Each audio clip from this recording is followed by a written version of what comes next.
بينا كده اهو. ده الكيرف ده كده اهو، وتبدا اللي انت كيرف صغير. واحيانا اللزقه اللي هي اللزقه المقلوبه برضك نوع تاني من انواع اللزقه المقلوبه. بنمسك الطرف ده كده اهو، الطرف ده على حسب بقى عايزها انت مثلا كبيره، بص حته صغيره كده اهو اهي، وتبدا اللي انت ايه، بص صباعك ده هنا اهو، صباعك ده اهي، بص اهو. بص يا رجاله، بالنسبه للزقه المقلوبه بتتعمل ازاي؟ اللي هي احيانا بنجيب اللزقه دي بنتنيها كده اهو بالشكل ده كده، وما نخليهاش حاده. وفي اللزقه المقلوبه اللي هي يعني هنفرض ان هنا معانا معجون، الجزء ده عليه معجون، بنيجي عايزين نبطنه فيلر، ما بنلزقش ايه بقى اللزقه دي بالشكل دوت كده اهوت، ونبدا ان احنا نعمل كده اهوت. لا مش بنعملها كده اهو ونبطن فيلر، لان ده هيخلي الحرف حاد. بعد ما تشيل ورقه تلاقي حرف الفيلر عالي. ايه اللي بيحصل في الحاله دي؟ بنمسك دي كده اهو بالشكل ده، وعند المكان ده كده اهو بنلزق كده اهوت اهي، بنلزق دي كده اهو اهي. بص بقى اللي بيحصل، نقوم قلبينها كده اهو اهي كده اهي، ونقوم نازلين شويه ايه كده اهو اهي، تخلي ليها ايه، بص شايف الكيرف ده، الكيرف ده كده اهو، وتبدا اللي انت تبطن بالشكل ده. عفره المسدس نفسها هتخبط، هتعمل لك الحرف ده بدل ما هو كان حاد، لا اصبح بقى ايه، متدرج، عفره في عفره في عفره، مش هتلاقيه عامل لك الحرف الحاد اللي كان موجود. واحيانا بتبقى اللزقه المقلوبه دي عباره عن ايه، عن الشكل ده، لزقه اهي زي ما احنا دي شايفينها كده اهو، بتبقى كده اهو، دي بردك اسمها لزقه مقلوبه. بنشدها بالشكل دوت كده اهي، مثلا كده اهوت اهي، ونشد دي كده اهو الاثنين كده ونسحبها كده اهو اهي. تشد انت بقى ايه، بتثبت دي كده اهو على حاجه كده اهو، وتبدا اللي انت ايه، دي معاك اهي لزقه مقلوبه اهي، تلزقها بقى على اي حاجه. زي مثلا معانا، نيجي نشوف معانا كده اهوت، نيجي نبص هنا كده يا رجاله، شايفين الشفه دي مثلا؟ احيانا بنعوز نرش الشفه دي. ايه اللي بيحصل؟ دي بس بنجيب اللزقه المقلوبه دي اهيت اللي هي دي، ونلزقها كده اهو اهي بالشكل ده، تبقى ايه، عامله زي كيرف صغير كده اهو، زي كيرف صغير. واحيانا اللزقه اللي هي اللزقه المقلوبه برضك نوع تاني من انواع اللزقه المقلوبه. بنمسك الطرف ده كده اهو، الطرف ده على حسب بقى عايزها انت مثلا كبيره ممكن تخليها كده اهو، عايزها اكبر بتخش كده اهوت، عايزها حاجه صغيره كده اهو بتثبتها على رجلك كده مثلا، او على اي حاجه، على الشباك بتاع الباب او حاجه، وتبدا اللي انت تسحب كده اهو.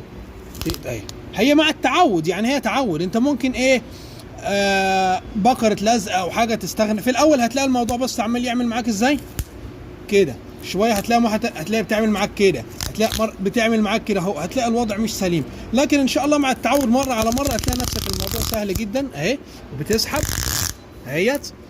هي دي بردك تنفع هنا اهو اهي.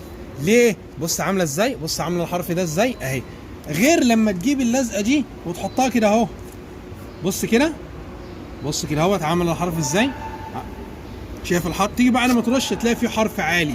يعني هنا مثلا ناخد معانا، بص هنا هيتعمل هنا سبوت ريبيرن اهو، ده يترش كده لون، وهنا كده ورنيش، وهنا كده تنم مرمات. لما تيجي هنا بالدهان ما يبقاش نازل على حرف ايه، حاد. يعني تخيل ان الوضع ده، اللزقه دي هتنزل عامله كده اهو اهي، بص كده عامله حرف حاد ازاي، لكن كده اهو بص كده اهي حرفها ايه، مش عالي، مش عاليه، بص اهي. وممكن بالطريقه الثانيه زي ما قلنا، اللي هي تمسك دي تتنيها كده اهو وتعملها كده اهو، كذا طريقه يعني. واللي هي بالورقه اللي قلنا عليها دي في مرحله البطانه او الفرر.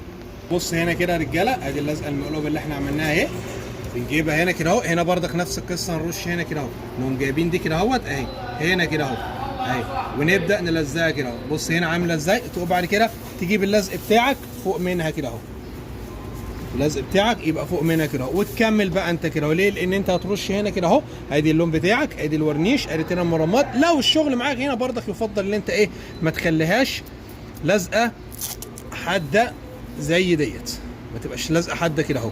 ليه؟ زي ما اتفقنا دي بتعمل حرف ايه، حرف عالي.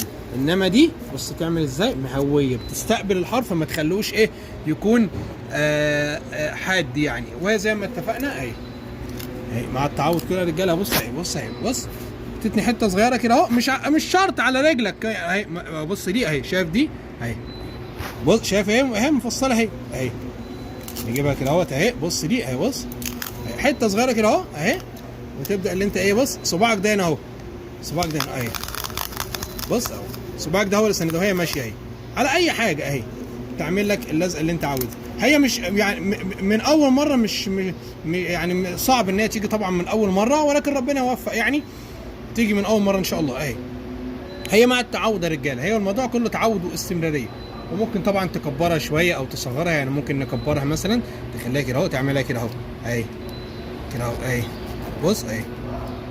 ممكن بقى تعملها على حاجه زي كده اهوت، واخد بالك، تبقى ايه من ناحيتين من الحرف ده ومن الحرف ده لو انت يعني دماغك راحت لاي حاجه. يجي نبص هنا كده بعد عمليه الرش، بص كده ده هنا طلعت رش وده طلعت رش اهو. بص هنا بقى المكان اللي فيه اللزق، بص يعني لسه ما ولا اتسحق ولا اتلمع ولا اي حاجه، وهو مش محتاج صنفره وتلميع. بص اهو الصمغ بتاع اللزق اهو، الصمغ يتشال كده الصمغ اهو، ولا حتى يمكن مش محتاجه اصلا قطنه بولش حتى، بس انت تديها قطنه بولش يعني. بص اهو ادي الحرف اهو، بص زي الفل اهو، ولا في اي حاجه ولا اي كلام من ده اهو. بص هنا اهو، بص برضه كده نفس القصه اهو، لسه ما اتلمعش اهو. بص الصمغ اهو، صمغ اللزق اهو يتلمع كده يتشال كده قطنه الكومباوند. وهنا بص الحمد لله مفيش اي حرف اصلا. اللي حابب بقى ان شاء الله في يشوف فيديوهات عملي عن الموضوع ده، برضك مرمات ثانيه بقى بتتعمل في العربيات من بره بيه، ان شاء الله هنسيب لكم في الوصف او التعليق المسبق. بص هنا اهو ولا في اي حاجه اهو، بص